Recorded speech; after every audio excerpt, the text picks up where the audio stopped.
Hey, what's up, Stryke Team, and welcome back to another episode of Stryke Team Official. And today we're going to go over Naihanchi Nidan, the second of the Naihanchi and or Tekki Katas. We're going to go over two different self-defense techniques, so stage 3 within our stages of conflict. I'm going to bring back Sensei Jeffrey Myers. We're going to go over them. Please stay till the end. At least the second technique is by far my favorite, mostly because of the little adjustments, I was actually able to make it work within combat sports. Maybe I'll do another video explaining that later on.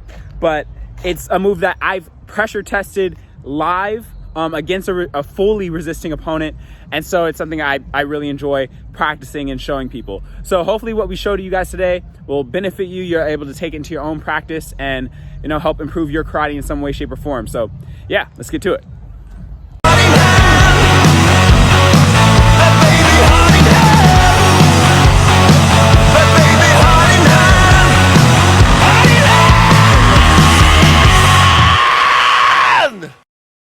Naihanchi Nidan. Good. Right. Yoi. Right.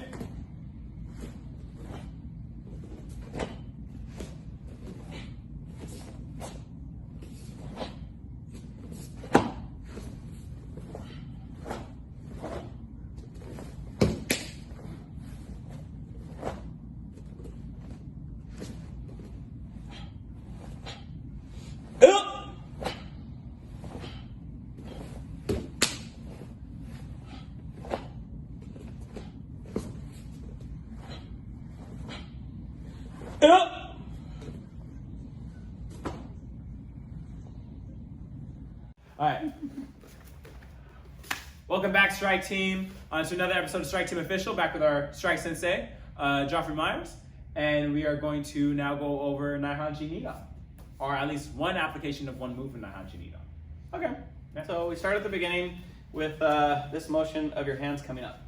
And that could be several different things. So one, from more of the grappling perspective, if he's standing behind me, he's gonna grab me like a bear hug here. Okay. If he's grabbing tight and I just like lift my arms like this, I'm gonna not do very well. But if I bring my body down with all my weight, he's probably not gonna be able to hold me. And you'll notice the area around my neck is a lot narrower than the area around my shoulders. So I'm gonna drop my weight, step across, and bring my arms up. However, if I stay here too long, I'm getting choked. I am in deep, deep doo-doo in this particular situation. So I wanna not put myself from a bad situation to a worse situation. So as I'm coming up from this position, I wanna get something, I need some sort of frame in the way of his arm so he can't get that choke. So as I drop down, I gotta hurry up here. And then I have, my next move is this, and I can use that from here just by using my elbow and coming through here to the ribs. And then that will get me out of that, and then I can go ahead and try to shuck the arm and go to something different just to run away, to disengage from that point. Again, let's remember this is from our stage 3 of combat. So this is a street situation. You're not sitting here necessarily thinking, oh, this is not something for a grappling tournament. Yeah, this is not something. Not a let's fight. It's not a little different. This is someone's bear hugging you in the club, and you need to get out and get to the door as fast as possible. Okay, so yeah, so that's one option. So again, making sure that you, by having your arms out here too, you're letting him get a more tighter grip around your lungs here and your ribs. So by bringing your arms together, you're going to create a little bit of space here to create just a little bit of breath. Okay. Now you want to be able to hurry up and get out of this because again, even from here, you don't want him sliding up into a choke from there. So you want to, this is going to end up being really quick, but for demonstration purposes, we'll slow it down. And then you're going to drop down with your arms coming up, and this hand can grab here as you go into this elbow to the ribs here. And then you can continue on from that. I mean, my main thing is I want to get away. So since I already have this arm, I want to get it out of my way, and whether I need to do more strikes or whether I need to go this way just depends on what's happening at that time. And then the next option for this move, a different variation, is by using this as the elbow coming forward. And so again, this is like, kind of like a wild punch coming at you, and your hand's coming up here, and you're going forward with this. And you're going right into the sternum, solar plex, anywhere you hit with this point of the elbow as he's moving into it, not gonna be good. Not a good option for him. Okay, and then the next move, your hands come out like this. So you're gonna step out, and you're gonna go here. Okay, so notice the angle of my arm. A lot of people focus on, is your arm up? Is it this way? I used to do the same thing with my senseis when I was coming up through the ranks for many years. And the thing that you need to do if you have a sensei that knows what they're doing, especially with practical techniques, is you need to ask what it's for. And so the purpose of this is I want to hit all of this jaw. So if my arm's straight up like this, I'm not going to get that. I need to angle my arm slightly because that's what I'm hitting. And as long as I hit as much of it as I can, it's going to hurt. And are there pressure points in there? There are. Does it matter if you hit one of them specifically? No. If you do, it's like a bonus. Hitting as much of this area as you possibly can is absolutely going to hurt. And if you happen to get a pressure point, or if you're more skilled in those things, that's great too. So you're gonna go here, and then the next movement is your arms come across under this way. So I was using that to come and attack this joint here and attack the elbow, or the shoulder, excuse me, and the elbow at the same time. So this, I'm gonna hit just in front of the shoulder, and there's a big nerve in here. That feels real good. And as I'm doing that, I'm gonna push on the elbow here, so I'm going this way. And his arm, nothing good can come from this, for him.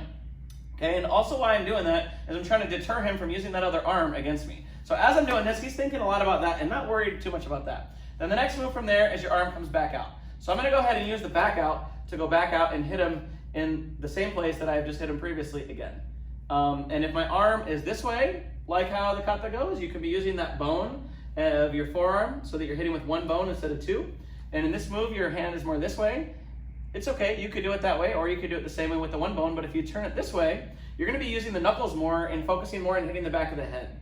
And especially if you've already turned him by hitting him here and pulling him back that way, coming back to the head here is gonna probably work just fine. Now the next move is you're gonna step up and you're gonna bring your feet together and your hands come down and up. So by stepping in and bringing and sitting down basically by bending my knees, I'm gonna use my weight to pull him down here.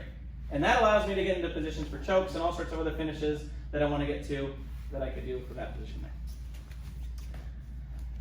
Cool.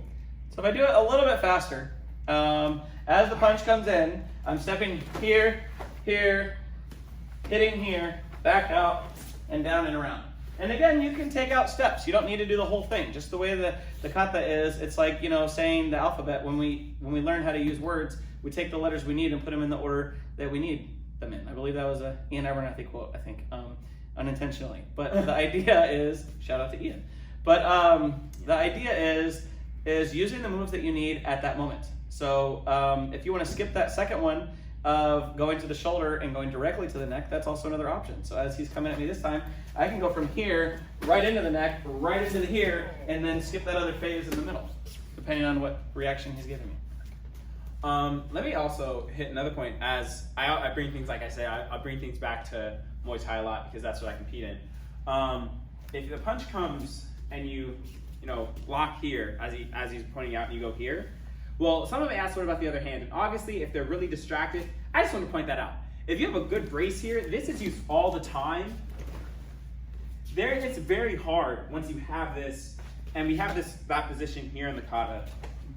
It is very hard now with this like kind of control for them to really punch. You can't punch or anything, and then from here, boom.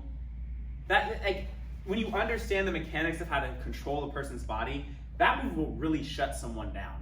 Like even if I want to punch, it's not. I'm just saying it's not gonna make it. It's not gonna get all the way over there. So something else you'll start to notice with this is that you'll notice the similarity in movements. So the movement that he just did to me was from this. And how many times in the traditional kata do you see this? And all of a sudden you realize it's the same thing. And it really depends on what are you doing. So hands closed could symbolize grabbing or hitting with a fist. Hands open could symbolize hitting more of a smaller target with the side of your hand and maybe holding your hand this way without grabbing maybe clothing or depending on what they have. So the difference of that would be that if I'm on this side here and if I have my hands closed here, then I might be hitting with my bone here this way or hitting with knuckles this way. And this would more symbolize grabbing because my hands were closed. When my hands are open, I might just be holding this way or around this, and I may not be closing it all the way like around the clothing.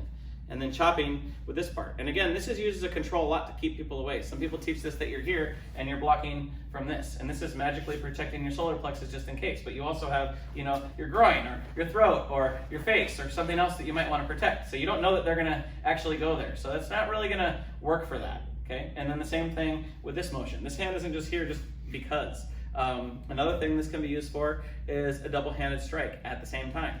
And so a lot of times when people fight, they have that pattern of 1, 2, 1, 2, 1, 1 and then 2, and then 1 and then 2. So if he punches me with this hand and I block it, good chances are that one's coming right after it. But if I'm able to throw both of my hands at the same time from this, I'm gonna try to interrupt that rhythm with that movement. So as he comes now, He's gonna show the second one, and the second one's not gonna come probably next time. because you're not ready for it. And so I purposely didn't tell him because I wanted you to see the reaction of when someone doesn't know what you're going to do. A lot of times with the karate techniques, they say, "Oh, but that wouldn't work." And well, when you're explaining techniques, especially for this type of thing, everyone in the room can hear. You're not in a magical cone of silence where your partner doesn't know what you're going to do. Like sort of like what just happened now. He didn't know what was going to do, what I was going to do next, so he didn't know how to react to it. And then I got a real legitimate reaction to that. And so I wanted to test it out so that you could actually see, oh, that might actually work. Versus you tell your partner, they prepare for it, they breathe out when they get hit, and it doesn't actually do what you wanted it to do. That was a painful instruction. Pain is a great teacher. All right. All right, guys, once again, like, subscribe, hit that notification button. Follow me on both my Instagram for Stryke Team Official and my personal Instagram, Leo_Lion_Stryke. Also, guys, follow Jeffrey Myers, okay? His Instagram has been up here this whole time for his school, so follow him, and we'll see you next time. Peace.